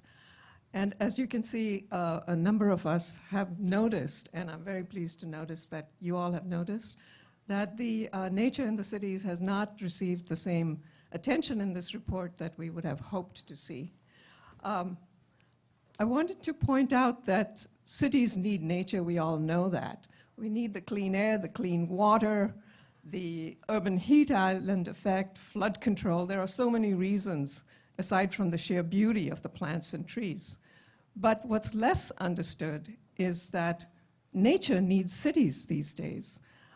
These days, our bees and our birds and our butterflies are not doing so well in the vast monocultures of our agricultural areas. In fact, our cities and our vast suburbs provide more diversity in ecology to support habitat and plant life. Therefore, as much as cities need nature, nature needs cities, and we need to plan for that. Dearden is very unique because it has 2 rivers, and therefore we have a leg up on the ecology part of it. What we'd like to see is, in fact, in the letter that we sent, the one reason we included the urban habitat design guidelines is just for the reason that we feel that a lot of the concerns that have been raised actually could be addressed by using guidelines like the urban habitat design guidelines, which, by the way, were developed over the years with the support of Google in doing the North Bay Shore area to regenerate the ecology of the natural ecology of the area. So we ask you to please consider adding a section or a subsection to the report that could maybe use the habitat guidelines as a tool, but that we feel that the urban ecology could be addressed to be very resilient. I think someone mentioned the green fingers that were mentioned in the specific plan, but really a structure on which to build it would be really important in this report, and we think that that's entirely possible. Thank you. Thank you very much, Geeta. So we have Stacy Peralta, followed by Linda Ruthruff and Blair Beekman. Yeah, that should be good. Hello, my name is Stacy Peralta. I am a 3rd-generation Bay Area native. I reside in San Jose. I am a homeowner in Almaden Valley and also a member of the Sierra Club. The development is very concerning to me. It is concerning to me because I am also a mother of 2 young children, and I think of the future of San Jose. In this development, I would like to see an in-depth discussion of the natural assets of Dearden area and the ways we can protect them and integrate and enhance habitat for migratory birds as our climate changes. I think we must include a robust sustainability discussion that looks at how climate-smart San Jose will be incorporated into building design and into eco-district planning. I think these sustainability principles must be augmented by a native plant palette, enhancement of habitat along the creeks, as were mentioned earlier, trails, and have a safe bird design. The Diridon area has the potential to become a unique, iconic eco-district, and we should not waste this opportunity. I think we should all require these requirements for these developments in Diridon Station and should incorporate these ecological, nature, and sustainability principles. Thank you. Thank you, Stacy. Linda Ruthra, followed by Blair Beekman and Usha Srinivasan. Hi, I'm Linda Ruthruff. I'm a volunteer with the local chapter of the California Native Plant Society. Is it on? I'm a volunteer with the California Native Plant Society, and I'm a resident of San Jose District Number 1. The Native Plant Society is a large statewide organization. Our local chapter has more than 900 members, and I am here to speak on their behalf. Our neurological system developed in the context of the natural world. There is a huge body of scientific literature that delineates the vast neurological and health benefits of interacting with nature. Brain-wise, among other things, we are better problem solvers and more creative in the presence of nature. Health-wise, we have lower blood pressure, slower heart rates, and overall better health. The amount of green space that you set aside and the choice of the plant materials that you put in will determine the quality of the habitat you create. Put in a bush from elsewhere and you get a bush. Put in an appropriate mix of California native plants and now you have habitat. You have birds and butterflies. You have nature. As you compress more and more people into smaller and smaller spaces, the quality of the surrounding open space becomes critically important for their health. In order to function our best as humans, we need nature. Nature should surround us in our everyday life. It should not be something we have to get into our cars to go visit. Thank you. Thank you very much, Linda. So we have Blair, followed by Usha, and then Mary Helen Doherty.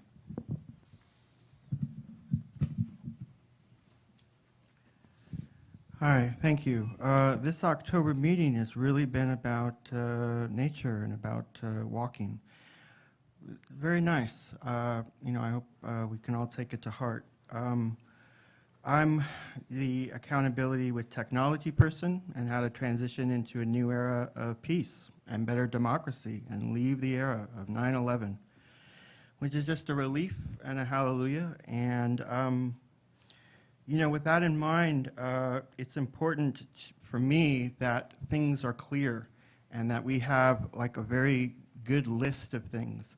So I really, really appreciate the ebb and flow that you guys are working with to create a good policy of the public here and that we can present to, say, the architectural reports and all those very sophisticated reports. To have a good public point of view is important. And I've been thinking of the word cognitive lately. It may not be the greatest word, but I really think the report, to give to the City Council has to be cognitive. And what's spoken here last time at the meeting, it has to really show our future, how we want to build into the next stages of the SOG committee. It has to be clear. I hope it's not just milquetoast. Let's make it fun and good. And, we can work on issues of, say, the residential issue in the Gardner area. It looks like you're really starting to build something. It's okay to build good narratives and to try to practice good narratives that you're not normally used to, that we can hear with each other. And let's practice what can be really good. Google is doing things in Toronto right now that's not too cool that you guys should check out. So we're giving them really good instructions about a lot of things like right now, and I hope we can really continue to work on it. Thank you. Thank you, Blair. So we have Usha, followed by Mary. Thank you. Good evening, and thank you for the opportunity. My name is Usha Srinivasan. I am the founder and president of a small arts organization called Sangam Arts, whose mission is to help strengthen diverse communities through arts. I'm here actually as a representative of the Multicultural Arts Leadership Institute, Mali, and I wanted to advocate on behalf of the many, many artists that call San Jose home. You may not know, but San Jose is by far the most diverse community when it comes to culturally rooted arts, from flamenco to folklorico to taiko and Korean drumming, belly dancing, name it. There are hundreds of artists that practice arts from faraway lands right here, and that adds to the beautiful texture and the fabric of San Jose. Now, anytime we have a large project like this, no doubt there is concern about how that might impact the social fabric, and it's great to see that you, through the advisory group, are taking into account these concerns. And issues such as gentrification and displacement, while they affect everybody, have a particularly deleterious effect on artists. And the downside of an artist being displaced is manifold, and it is multiplied because of its impact on the community. And for the sake of the employees of Google as well as the citizens, what I would like to say is I would love to see how we can look at this as both an opportunity for artists as well as potential challenges that can be addressed. Now, in order to do that, I think it's important that somebody who can advocate for these arts organizations, most of them are less than $50,000 in annual budgets, but they contribute to the vibrancy of San Jose. There are organizations like Silicon Valley Creates, like Office of Cultural Affairs, and there's an Arts Commission for City of San Jose, and I would very much urge you to consider giving a seat at the table to those people who can advocate for the arts, because I think we can do a lot together, and that's my request. Thank you very much, Usha. So we have Mary Helen Doherty, and I believe that wraps it up. Good evening. My name is Mary Helen Doherty. I'm a downtown resident, and I wanted to draw your attention to a couple of points in the letter that you received from PACT, People Acting in a Community Together, that you received tonight when we were starting our small group process. First point, and I just want to highlight 2 paragraphs. One is we continue to appreciate that you engage in conversation about displacement, in particular for our low-income and diverse communities, and we believe that's a citywide impact that continues to need to be considered. And the second thing is more about the SAG report and the impact and the timing of its presentation to the City Council. I know I read in one place that the purpose of the report was to inform thinking. We believe that the work that you have done has strong potential for recommendations to be considered by the City Council. And because of that, we believe that the timing of when the SAG report goes to the Council and their conversation and approval of the MIU is really critical. And in that spirit, I want to read to you the 5th paragraph in our letter, because I think that's really critical. And we hope that at your next meeting, if it's a last meeting, that you will really give this serious consideration, because your work is important, and we would like to see it happen and that the council have a chance to make decisions. So since the results of the report are expected to affect the terms of the MOU, we request that the city initiate the extension process, and that the SAG report may be fully considered and acted on by the City Council before they take action on the MOU. So please give some thought to that when you have this discussion about what can the impact of your work have on the future of our city. Thank you. Thank you, Mary. And we have one last speaker, Laura Stonciste.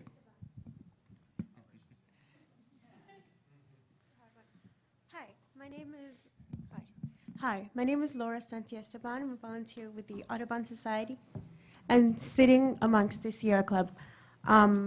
Like the other speakers in my group, I think that we should add the protection and expansion of the habitats as well as sustainable and bird-safe building design to the draft of the Radion Station. I love the birds and the creek and the fish and the beavers, and I think we must find a solution to help the homeless that are living in the waterways and to return the creeks to nature. I want a way to reduce light pollution along the creek as well.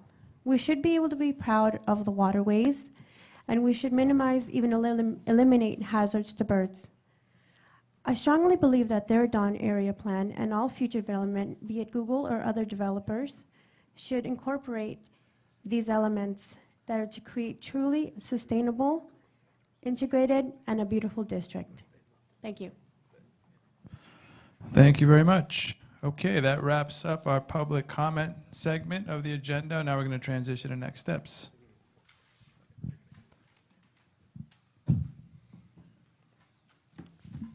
All right, so here is the graphic that has been revised a few times as we've adapted through the process, beginning back in February. So you'll see here we're on this last line here with the number 9 meeting, reviewing the draft report, with the draft report being out there in October. So we do have another meeting coming up next week, next Thursday, and that is where we kick off another phase of the outreach process for the Deer Dawn Station area. So that will focus on the Deer Dawn Integrated Station concept planning effort. It'll include a presentation that goes into more detail on what we're calling the DISC, or the concept plan. You've heard about it at several occasions throughout this process, but this will be the chance to really dive deep into that. And as part of that, we will go over what the public outreach and community engagement strategy that will go along with the DISC. We'll go over that strategy at that meeting and provide opportunity for you all to provide your feedback on this initial phase. So after that, we do not have a meeting scheduled, but this group will live on, and we will reconvene you as things arise that we'll be asking for feedback on. So immediate next steps are that we will be taking additional written comments on the report through October 17th. So we really appreciate the handful of comments that we've received so far, including some today. But we recognize that we are giving you additional lists of potential solutions, and the survey results or the online feedback form results will be sent to you. So we'll give you a little bit more time to digest it, and if you have any final thoughts on the report, please send them to us by October 17th. So we will be updating the report and revising it and plan to have it out before the end of the month. We put the week of October 29th there as a target for us. In terms of the MOU and PSA, that is tentatively scheduled to go to City Council on December 4th. And the staff report, along with the draft agreements, or the recommended agreements of the MOU and PSA, will be available on November 16th, based on this schedule. So in the future, there's still a long ways to go here in terms of the Deer Dawn Station area and the Google project. So we know the exclusive negotiation agreement was adopted in June 2017. We're approaching this milestone here. The next steps would be for Google to submit a planning application and go through the entitlement process. And that would include a development agreement during that time frame. Design and construction, of course, goes into the future, and community engagement goes along the way. So this particular diagram we used at the community meetings just to give a sense of what the overall timeline could be. We do have BART on there just for also a reference point as to when some of the major transportation improvements will be aligning as well. So some future council actions related to the Google project include the environmental impact report and adopting or potentially adopting a statement of overriding considerations for that. General plan amendments, the area plan amendments, rezoning, and a development agreement, which the intention is to include a community benefits plan as part of that. So any questions on the advisory group meeting schedule, these next steps? We're available for questions. All right.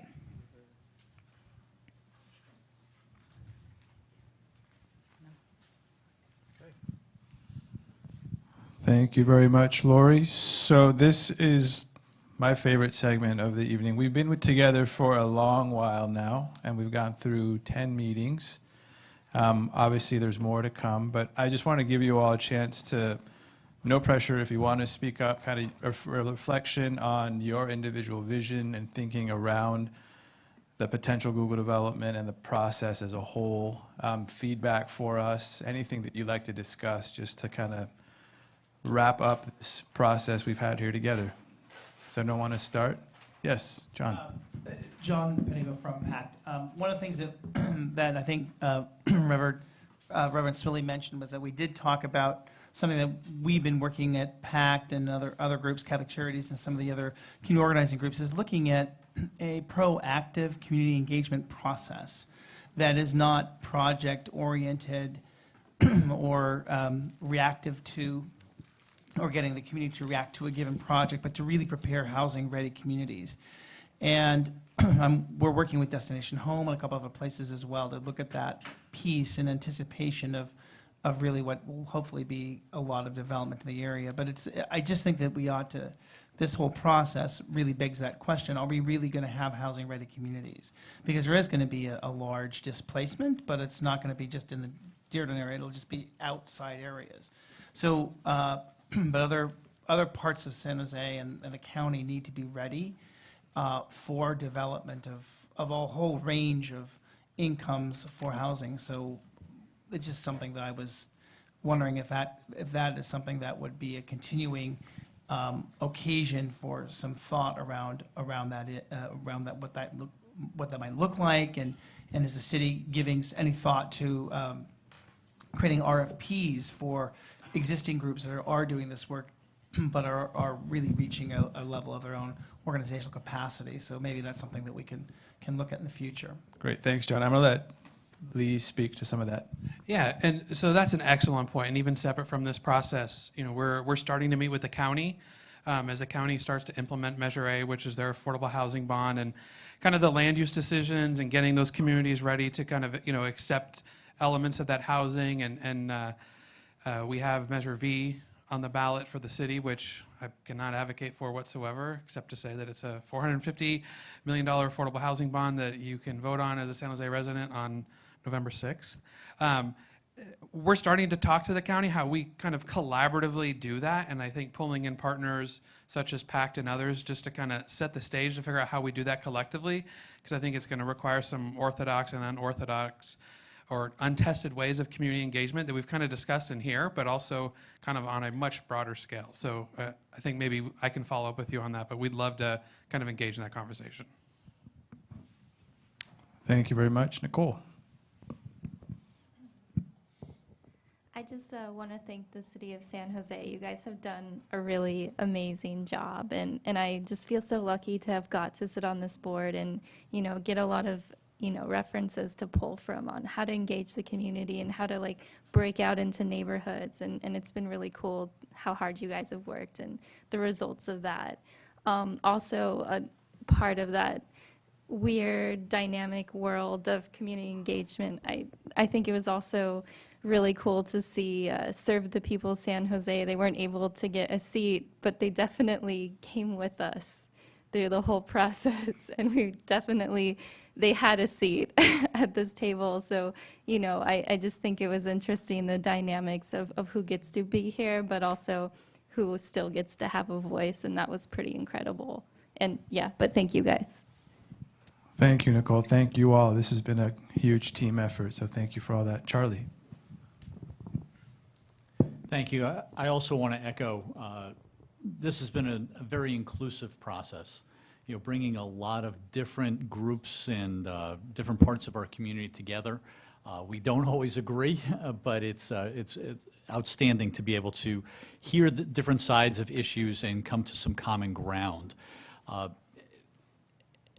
One thing I very much agree that we've added this evening is a lot of the sustainability components that was missing. So I think that's a wonderful addition. I think it's extremely important for us to engage Google, and I'll say Google immediately, start them working now on improving things in our community and not wait till they put that shovel in the ground. Get them working with our challenged youth in the areas, get our youth ready for STEM. Have that happen today. Don't wait 10 years. That way those youth that are 12 to 15 years old are ready to get those jobs at Google when Google gets here.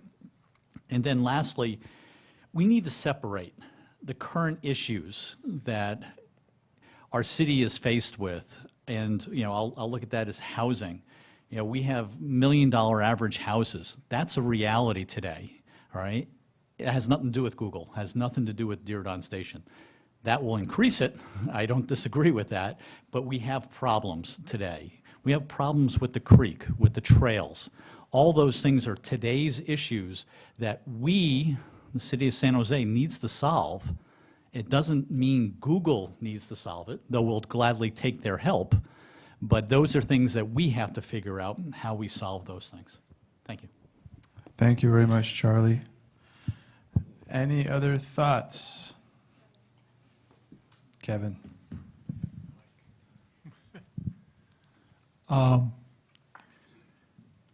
As far as reflections on what has changed as far as my vision and that sort of thing, I did not know what to expect from Google, actually, when this whole thing started. And I think the neighborhoods were quite pleasantly surprised by their responsiveness and the care that they took in some of their presentations. And I'd like to thank Google for listening to what we had to say.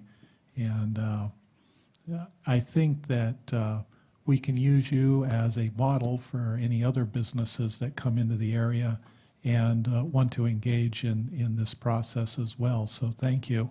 And we look forward to bigger and better things in the future. Thank you very much, Kevin. Any other thoughts? Harvey, I thought for sure we'd be hearing from you in this section. Just walk it over. I actually was thinking of not saying anything because my mouth is running all the time. I just want to thank everybody in this process. I mean, everybody sitting in this room. What we did in this process is what we accomplished in about 4 years with the general plan. It took us 52 meetings, and we've done this in 10 or 9 so far. And I really thank you for your help in keeping us on track. I think the community for coming out, it's a very difficult thing to come again and again and again and keep feeling like you're reinventing the wheel over and over again and seeing change become so incremental. I thank Google for coming through and becoming a catalyst for making some massive change. And I think I'm just delighted. I moved in 35 years ago. I thought the arena was going to make the big change in that area, and look where we are now. So thank you. Thank you. Thank you very much. Okay, if there aren't any other thoughts, we actually might end early on our final meeting. How exciting is that? I want to just, if we could give ourselves a hand of applause for job well done, and you all, thank you so much for all your time. We appreciate your time. No, it's next week is the final meeting. Right, I'm sorry. Final meeting discussing this kind of report process. There is another meeting coming up, but this is a transition point, right, for the meeting. I just wanted to appreciate you and the time you've given. So thank you again. Have a great night. Meeting is adjourned.